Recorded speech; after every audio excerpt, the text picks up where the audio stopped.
نبيت القمر دي تحفه تحفه. استنوا الطريقه هنزلها بالليل على الصفحه هتعجبكم جدا. يلا حطوا لنا لايك كتير وقلب علشان خاطر ايه الفيديو يترفع كده ويشجعني ان انا انزل لكم الفيديو والطريقه بتاعته.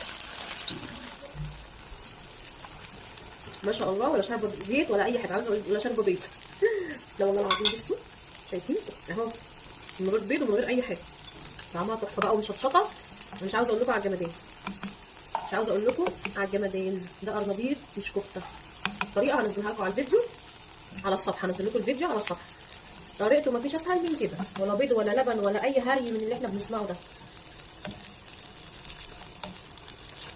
شايفين شايفين بس اهو ولا اي حاجه. عايز كاتشب ومايونيز. شايفين سمعتوا بتقول عايزين كاتشب ومايونيز. وصلنا القرنبيط ان احنا نقول عليه عاوز له كاتشب ومايونيز. مش للدرجه دي يعني. مش للدرجه دي. شايفين والله هو يستاهل.